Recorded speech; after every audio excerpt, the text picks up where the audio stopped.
Session 8, The Worry Buster. One of the great aims of life is to achieve your own peace of mind. And the reason why so few people have peace of mind is because they don't set it as an important enough goal. And if they do, they don't take the time to understand what stands between them and peace of mind. Now, we talked earlier about one of the major obstacles, or major pairs of obstacles, are negative habit patterns.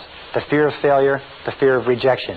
Those rob us of an enormous amount of peace of mind. We also talked about feelings of guilt, feelings of inadequacy, feelings of worthlessness, feelings of undeservingness, and so on. They also rob us of peace of mind. And I want to talk in this session about the last, if you like, key to this discussion on negative emotions, what we call negative imagination. Now, the word negative imagination comes from an extensive body of literature that was written at the beginning of the century, but they found that negative imagination is something that we create in ourselves that causes us an enormous amount of stress and distress, if you like. Negative imagination creates fear. And one of the best definitions of fear that I've seen lately is what is called fantasized, and asked, what were they worrying about at the current time? And they accumulated it all up, and they found this is what people worry about.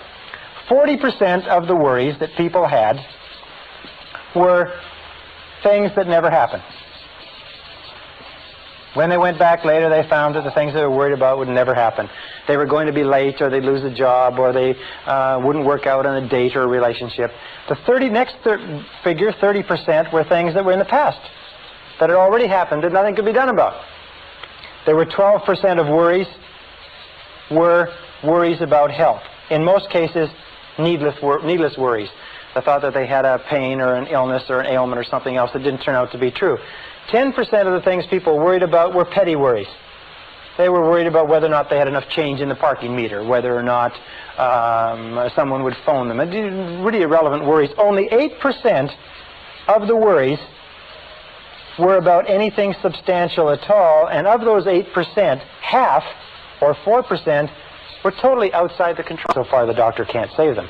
But the stress of not facing the possibility keeps them away from a doctor long past the point where a doctor could help them. Number 3 is resolve to accept the worst should it occur.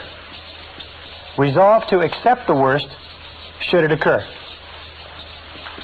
This is not passive, and this is not fatalistic. Just say, if nothing could be done, and this were to happen, I will accept it. I have a saying which I use that is, what cannot be cured must be endured. What cannot be cured must be endured. So you say, well, all right, if this happens, I'll accept it, and I'll learn to live with it. I'm not going to let it break me. I'm not going to let it kill me. And then number 4 is begin immediately to improve upon the worst. Begin immediately to improve upon the worst. What does that mean? It means you've now accepted that it might happen, and you've now decided that you will live with it should it occur, and now you do everything you possibly can to work back and make sure that the worst doesn't occur. In business, by the way, this is called the minimax regret analysis. It's minimizing the maximum regret. In other words, it's saying, what is the worst thing that can happen, and how can I minimize that maximum regret? This minimax technique is a tremendous technique because it clears your mind considerably. And one of the best ways to use it is this. Really neat method. Take a piece of paper, draw a line down the center and a line across the top, and then work down the page. And right on this side, write WPO. Right on this page, your definition. In other words, this is a clear definition of what's bothering you.